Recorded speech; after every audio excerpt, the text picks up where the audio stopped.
It was the 6th summer after I spawned that I went to my first Aggie's Day ceremony.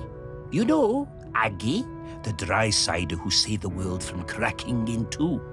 We don't go on land until we're 6 years old. It's all swimming, wafting around. Standing up is hard at first, the weight distribution. Anyway, I went up dry side for the ceremony, and that was where I first met Sam.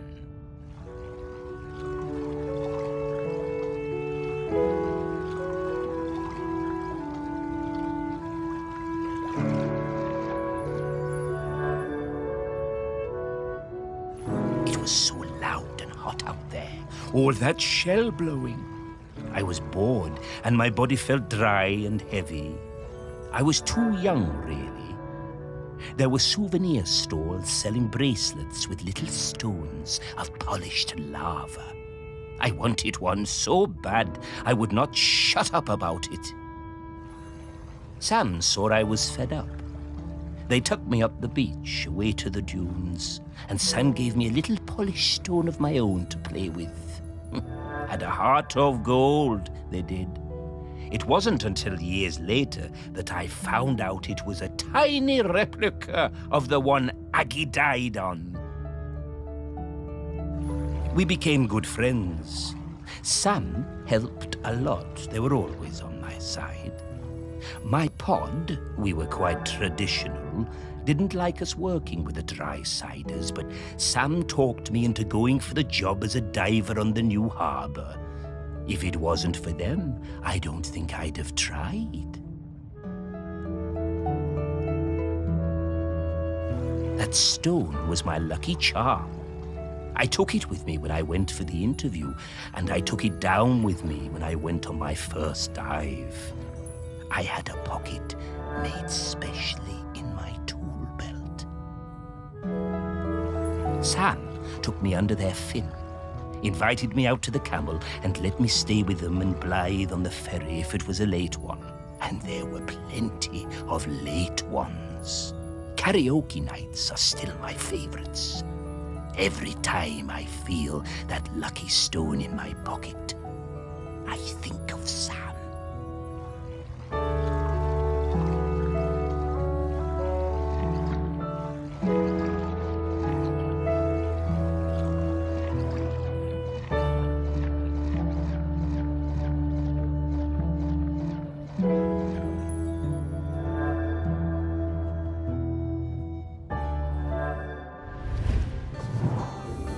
I remember all the fish folk coming up on the beach for Aggie's Day when I was a lad. Seems less of a big deal these days.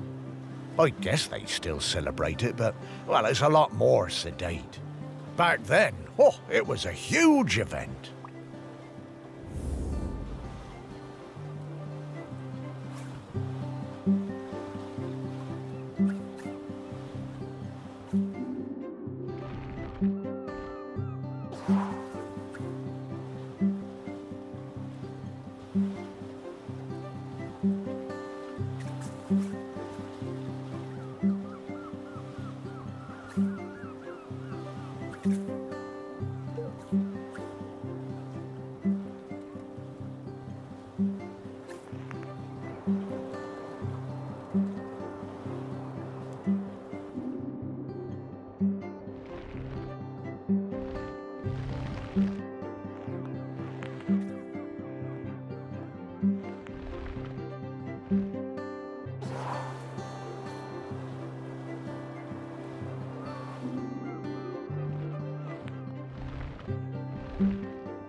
Oh, magic stones?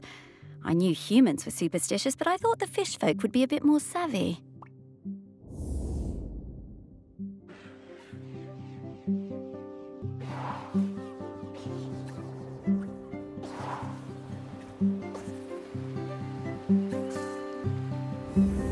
I'm getting the scent of Grenkins again, Morris.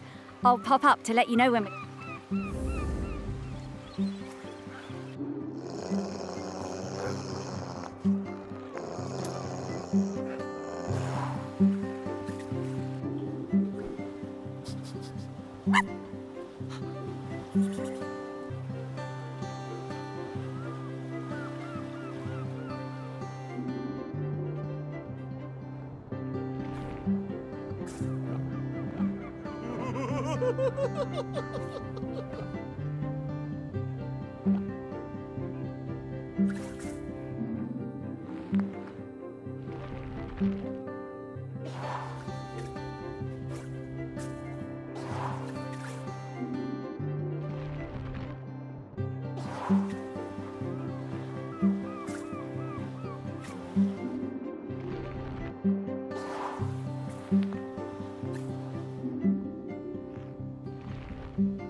By the time Sam started as the harbour controller in '79, the fishing industry in Shelmiston was on its arse. No way to compete with those factory trawlers from the mainland, was there? Couldn't moor those things anywhere near the island, even if we had them. Of course we were all smuggling, stands to reason, done it? There was no money. All those old fishing sheds on the quay, the ones the tourists like, were falling down. Old place looked, pardon me, like a tip.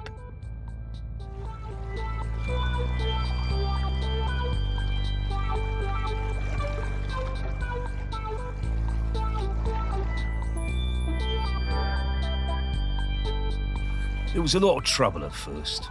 Sam trying to stick by the rules and catch us out any way they could, and us trying any which way to give her the runabout. Wasn't easy, mind you. She was smart, that Sam. You never knew when they were going to pop her head out of the water beside your tub. And to be fair to Sam, some of them smuggling boys were bad uns. Worse stuff than booze on some of them boats, and that's the truth. Probably no bad thing Sam put a stop to it.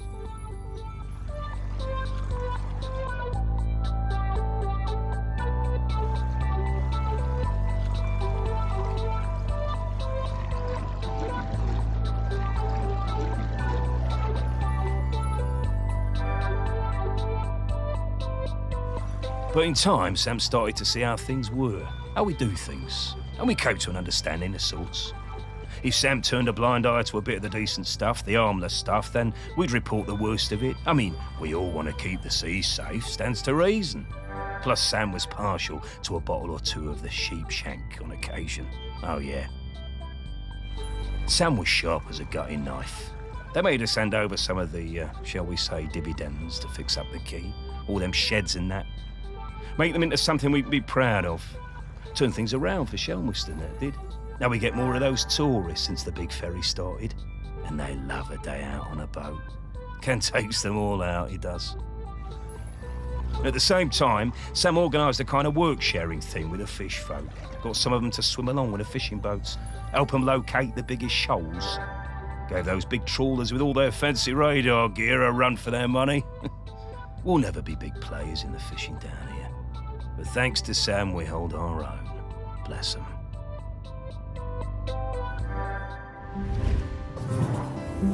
I reckon I still have a bottle or two of sheep shank stashed away at the museum. Don't suppose anyone will ever drink them now.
Ah, a different kind of spirit to the ones we've been looking for.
I swim with a pod south of the Fire Isles.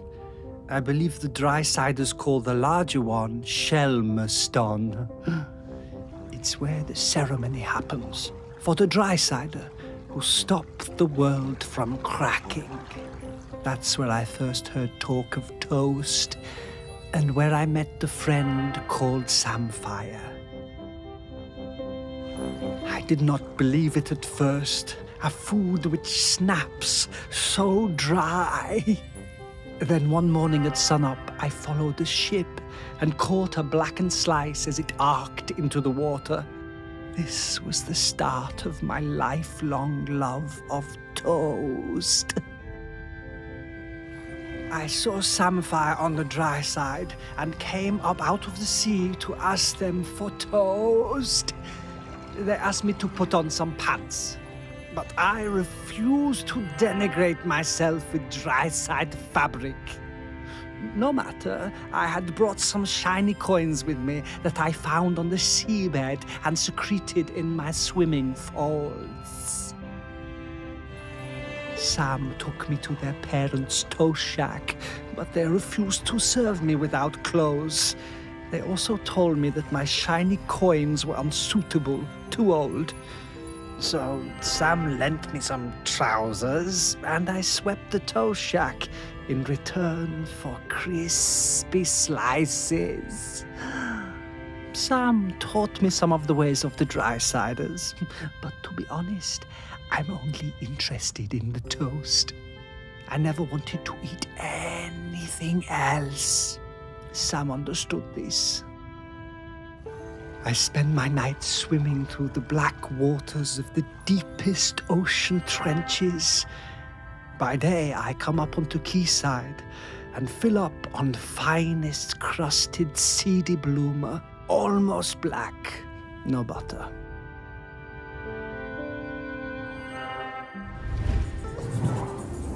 Oh, I could really go for a nice piece of toast right now. But, yeah, with butter.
It's a shame, but it doesn't seem like there's a whole lot of toast on this side.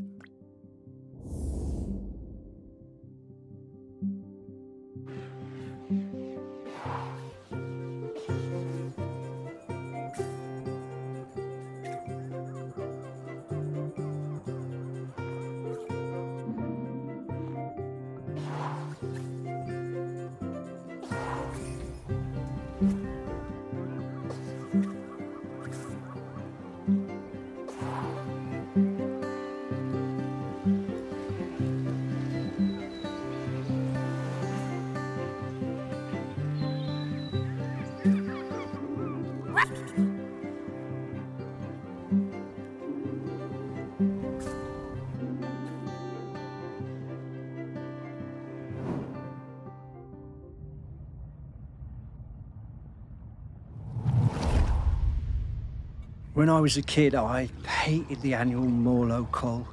I was kept away and found excuses not to be there. Then, age 10, My dad marched me down to the beach with other men and put a knife in my hand. It was the worst day of my life. I saw Molo slit from jaw to belly, more blood than you could imagine. I didn't sleep for months after. But you grow up, don't you? I never felt it right that we was killing Morlos, but what could I do about it? I was just a fisherman. One day I see Samfire, the new harbour officer, handing out leaflets on the quayside. Stop that, Col. I went along to that first meeting at the campsite. Greg Litherland was one of the other organisers. It was beautiful. So much hope around that campfire. When I spoke about the pain of the Morlo, it really felt like the young uns were listening. Me, Sam and Greg held regular events to raise funds for badges and patches. I was proud to wear mine on my best Gansey. There was quite a rift between us and the old guard. They felt the ban was an attack on our ways. Sam and me took a load of the fishermen out for a beer, and Sam made them listen. They really respected Sam. We got most of them on our side that way. By 87, we finally felt like we had enough support to push for change. So the week before the Morlos showed up, we organised a mass die-in on the beach. There were loads of us lying down on that sand, islanders, fishermen, fish folk all together. And the press showed up, and the mainland TV, and for the first time in 500 years, we stopped that cull. I'm so glad we don't do that cull anymore. I was proud of Sam and that lot when they finally made the old uns see sense. And, well, I did my part. Held a lot of those early meetings at the museum, we did.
love Morlos.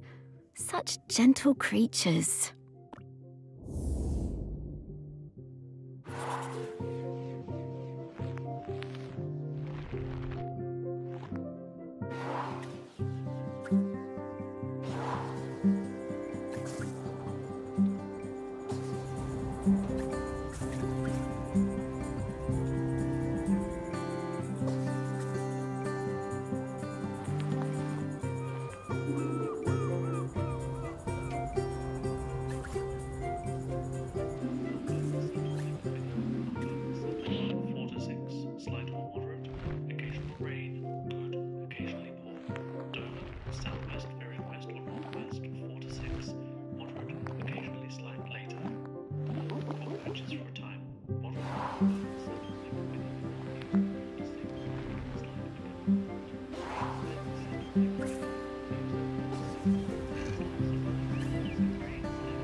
I used to love finding these on the beach.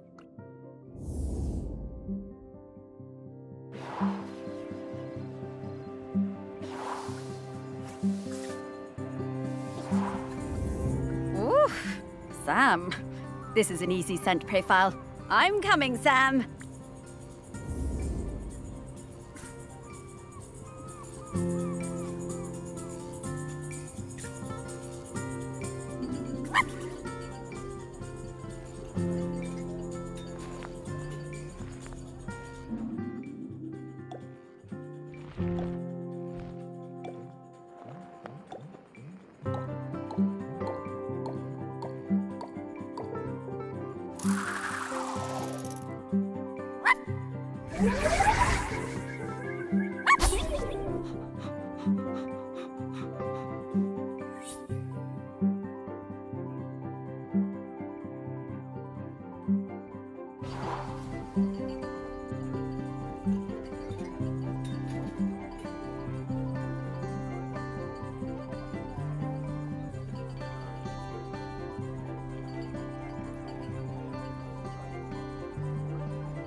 Ahoy there, Samfire! Morris and Sparky! Oh, lovely to see you both. What can I do for you two? Well, we wanted to ask you something. It's about Aggie. She doesn't have long left now, does she? Poor thing. No, not long at all. We were hoping you might replace her as custodian. Oh, Morris. I spent years of my life as harbour master trying to keep people from meddling with nature. I don't feel any differently now. I'm appreciative of all Aggie has sacrificed for us, but the island spirit isn't evil. It just needs to erupt from time to time. And if it needs to now, let it, I say. Let nature do what it must. As the fish folk say, the tides will tell. Yeah, Sam, I hear that. I really do. No! No, Morris. We can't just give up. Now, we'll talk about this in a bit, Sparky. Sam, it's always good to see you. Will you be around later? I think I will. A volcanic eruption is a rare and beautiful thing. I think I'd like to see it.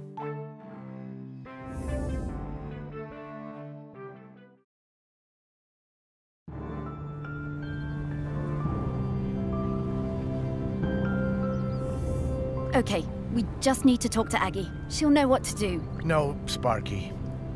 I've been thinking about it, and I think Samfire's right. I think it's maybe time to let the town go. No, Morris. It's not. No, it's all right, Sparky girl. It's over. This isn't my town anymore. The only ones around here who remember me are ghosts. That's not true. No, it is. But that's all right. Truly it is. Everything for a season and all that. And I miss the people I knew. The people who've moved on. I want to see them again. I think I will take Pete No-Chop on his offer and head into the west with him. Shelmerston doesn't need Morris Lupton any longer. Morris Lupton, you will not give up. You have been granted a precious responsibility and you will honor it. Sparky? I'm sorry about that.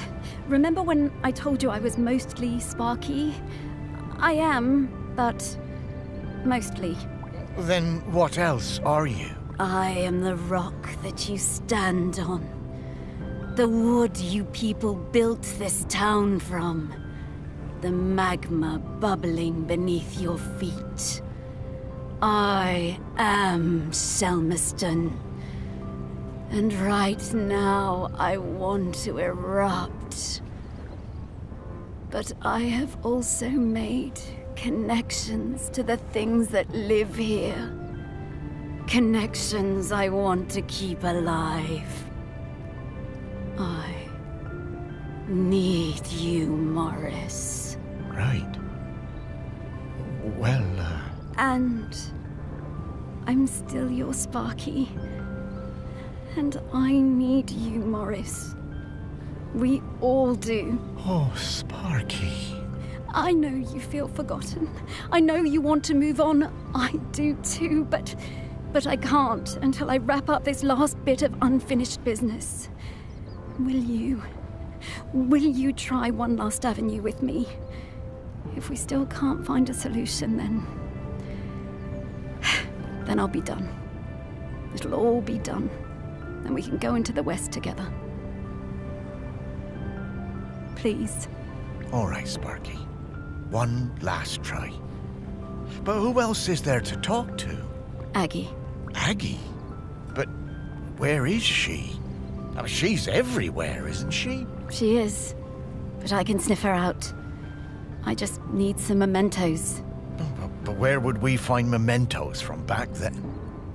Oh, of course. Back to your museum, Morris.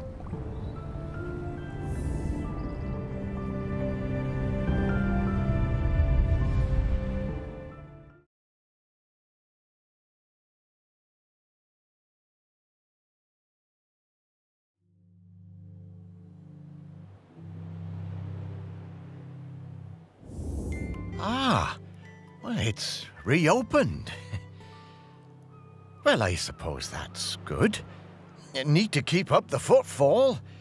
Everything has to move on. Well, yes, but, you know, it is still your museum, Morris.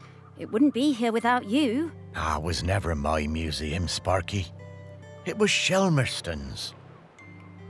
It's changing, but, you know, I think it should. So, what happens now? How do we find 4,000-year-old memories? Ah, come with me, Morris. There's one more thing I ought to show you. Oh, okay, Sparky.